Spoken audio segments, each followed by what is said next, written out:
Alright, so the first part of this project, to get your fabric ready, you need to line up the selvages. What the selvages are, those would be the ends of your fabric that are opposite the fold. So if your fabric is cut off the bolt, the cut lines would be here and here. Here would be the crease or the fold, and then the pieces opposite the fold. So these two right here would be the selvages. The thing about the selvages is that they are treated and processed in the factory so that they do not come unraveled.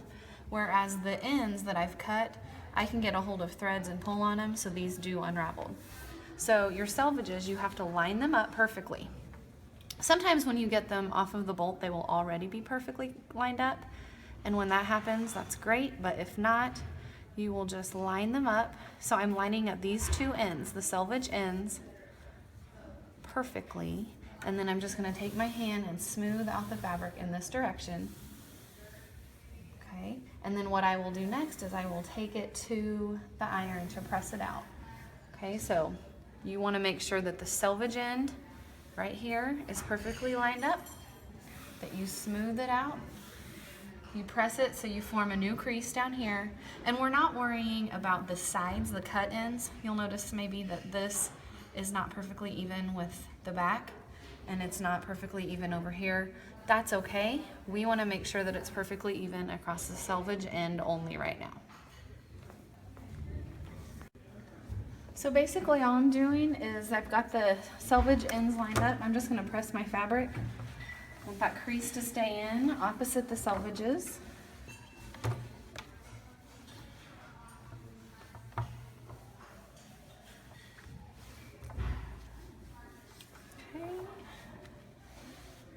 This is a very small ironing board, so if I were at home doing this, it would fill up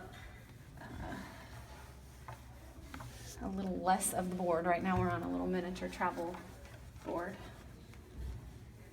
Okay, so I just want to make sure I've got a nice crease on the end and my selvage end is lined up.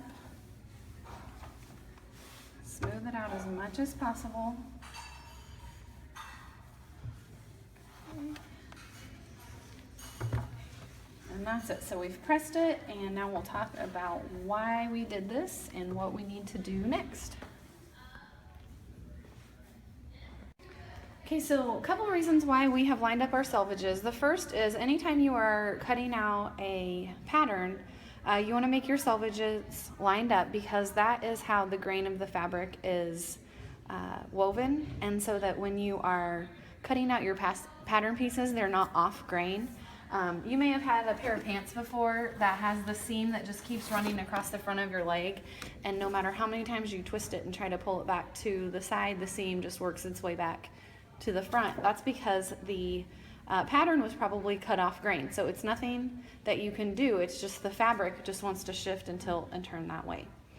So we want to get our selvages lined up so that we don't cut something off grain when you're cutting, especially something that's apparel or a wearable item. Another thing you can see when you look at the selvage right here, and you'll want to look at your own fabric to see what this is.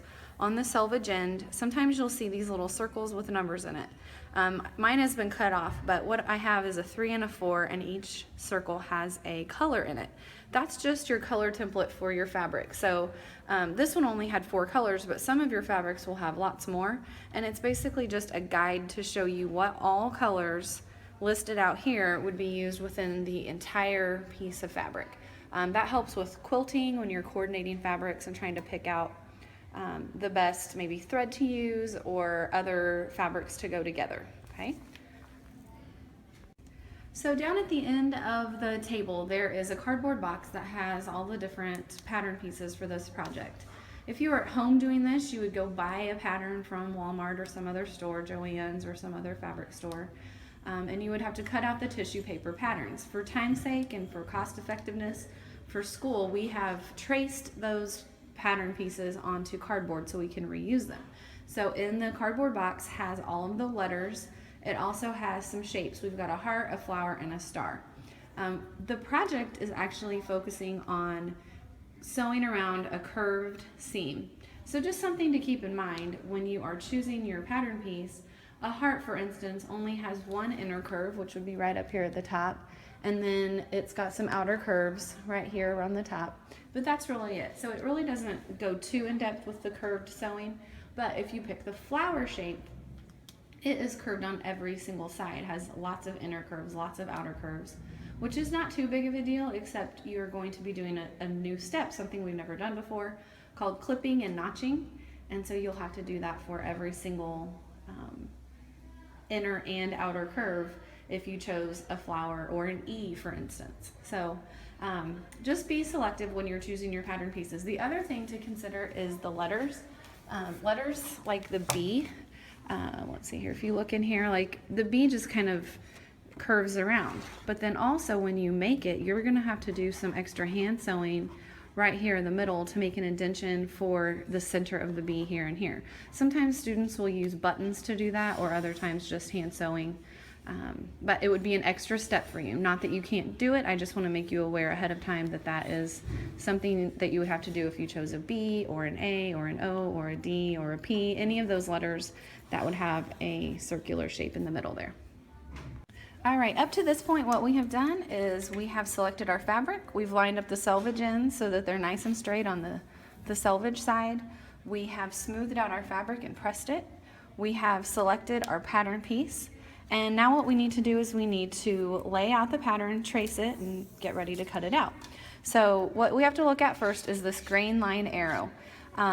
This is something that, because we are in a classroom and we want to save as much fabric as possible, you're going to take this grain line arrow and you are going to line it up parallel to the selvage, but we want to have our pattern piece as close to the selvage end as possible. What's going to happen here is eventually I'm going to trace around this and cut it out, and then I will have this nice big piece over here because of the fold.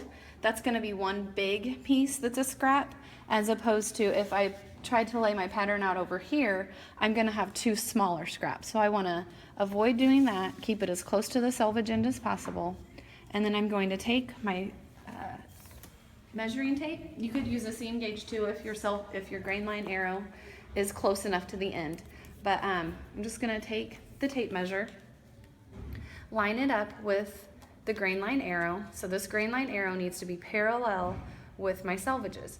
So I'm going to lay it on the line and measure out to the end. So it's 3 inches from the grain line arrow to the selvage. Now what I need to do is go to the other end of the grain line arrow and I need to measure. It also needs to be 3 inches, but it's not. It's a little over. It's like 3 1/8 inch. So what I need to do is I need to shift the lower half of my pattern piece just a little bit toward the selvages so that now I can measure them again. So I'm going to measure from the grain line arrow out to the selvage 3 inches, and I could measure this side again, and it's still just a tiny, tiny bit over. So I want them to be parallel. That means they would both exactly measure the same number at the bottom and the top, right at 3 inches. And here I'm right at 3 inches also. Okay, so now I'm perfectly parallel. I used the number 3 inches, but let's say your grain line arrow is down here. You would do the exact same thing. I'd measure from the bottom of the grain line arrow over at the bottom and the top. So your number may not be 3 inches. It may be 4 inches or 5 inches or 8 inches. The key is it identical when you measure from the top of the grain line arrow over and the bottom of the grain line arrow over. Okay, so now our pattern piece is in the exact right spot, and you will want to trace it with a marking pencil.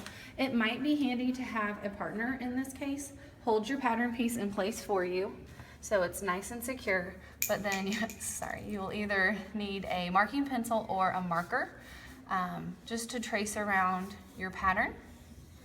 So I'm just tracing it here, keeping it nice and steady. Now you want to make sure that you can really clearly see your lines, okay, because this is what I'm going to use to cut. If you have a really dark fabric, I have some chalk. You could use chalk instead of a marking pencil. I don't always recommend chalk because it's messy, and it can like leave dust and fingerprints everywhere. That will all wash out later, so it's really not a big deal, but that's why I don't prefer to use chalk. Okay, so I just traced all the way around here, And then the last thing I need to do is I need to look at my pattern piece. There are 2 boxes right here. Those boxes are what we normally have been doing on our projects where we've been putting double pins. It's showing us where I do not want to sew, because that will be my opening that I'm going to leave to flip my pillow inside out. So I'm just going to come over here and I'm going to draw a little line out from where that box is. That's going to indicate to me that I need to put 2 pins in that spot. Okay, and that's it for laying out your pattern and drawing it in place. All right, so next what I'm going to do, I have traced the pattern piece and now it's ready to cut out, but I'm going to put a couple of pins in place in the center. This is just going to hold my 2 pieces of fabric together so that when I cut, then I am not going to have my bottom piece shift on me. It's going to be exactly the same as the top. And you don't want this to run into your drawn in line at all, because then you would have to cut around your pins. So then you're just going to take some nice sharp sewing shears and you will cut through both pieces right on the line all the way around. Okay, just like that. So I've just finished cutting my heart pattern piece out. One thing you want to look for is to make sure that you still have an indicator of where those 2 lines are. That's where I'm going to leave my opening. And I'm done with that piece for just a second. Now I want you to look at your scrap piece. What I'm going to have you do, just to neaten it up a little bit, is I'm going to have you trim off these little small pieces that are right here. Trim that off. And I'll have you trim this off. Okay, so now I've got one nice big scrap. I'll have you fold that up and we'll start a pile for those. And then I'm going to have a scrap box out for you to use today in class. And you'll take these little pieces that are just really small scraps and you'll put it in the scrap box. So we'll use both things in class, just for different purposes. So now that our 2 pieces are cut out, we're ready to pin them together. Just like when we put our pin cushion together and when we did our quilt block pillow, or any time you've ever made a pillow before, you're going to do right sides together. So right now we have right sides on the outside and we have wrong sides together. So I'm going to take my pattern piece and flip it over. Now I have right side up and this one is going to go right sides down. So that's right sides together. It should line up perfectly because they were cut at the same time. And we are going to pin to sew. What that means is I'm going to do my pins perpendicular to the edge. I'm going to start out right here where I have my opening. So I'm going to put 2 pins right here as a reminder for myself that I am not going to sew this area. That way I can flip it inside out. It does matter where you put that opening, especially if you've chosen the flower or the star shape. You do not want to put your opening on a curve if you can keep from it. All right, so I've put double pins here and here, so we're not going to sew that area right there. And now you just need to put pins in the rest of the way around. You're pinning to sew, so y'all have pin heads perpendicular to the edge.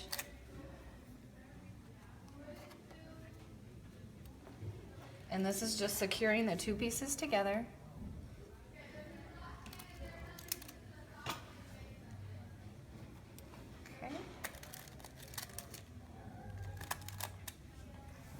All right, now next, before we actually sew the pillow, we're gonna do a practice on a curved seam, because curved seams is what this exercise is all about. And it'll give you a little practice so that you don't mess up on the curves when you actually have thread in the fabric.